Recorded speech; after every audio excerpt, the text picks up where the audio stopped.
Welcome to the Ultimate MetaSounds Reference Guide, Delays. In this video, we'll be taking a look at the diffuser, delay, and stereo delay nodes. Starting with the diffuser node, this node is designed to break up and soften an audio signal, much in the way a light diffuser works on studio lights. Aside from the audio input itself, this node has two other inputs. The depth input allows us to determine how many layers of filtering we are passing our audio signal through. This input will allow between 1 and 5 layers of diffusion and cannot be updated in real time while the MetaSound source is playing. The second input is the feedback input. This input determines how much feedback is on each layer.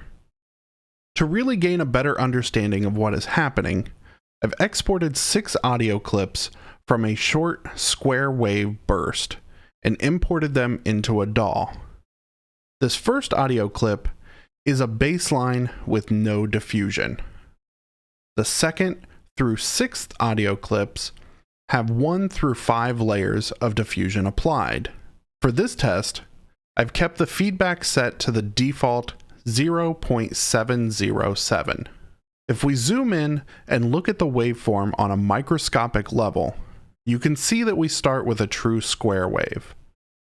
As we scroll down through the layers, it becomes easy to tell that we've introduced an increasing amount of filtration on these audio signals.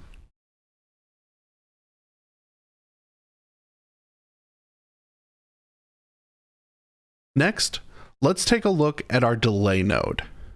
This node takes our audio signal and repeats it based on a few variables. Aside from our audio input, the first pin is the delay time. This input tells the node how much time to pass before re-triggering the audio signal. This is based on seconds.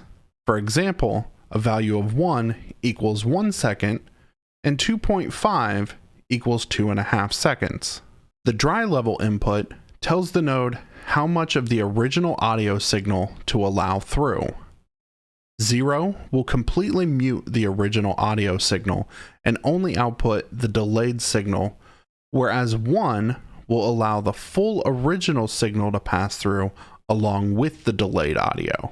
The wet level is the level of delayed audio that is output.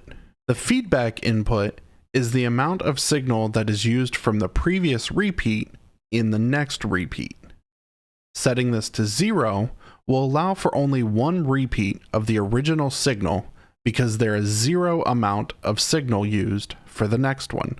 On the other end of the spectrum, setting this to 1 means the full amount of the signal will be used and thus keep the delay triggering indefinitely until the MetaSound source is stopped.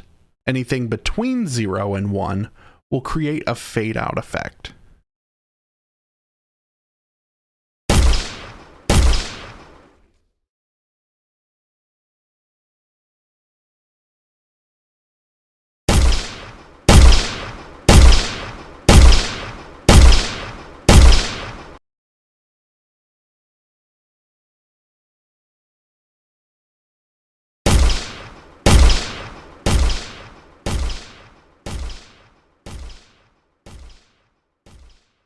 Lastly, we'll move on to the stereo delay.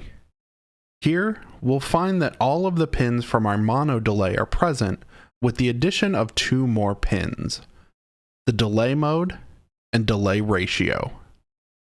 In the delay mode dropdown, we'll find 3 options: normal, cross, and ping pong.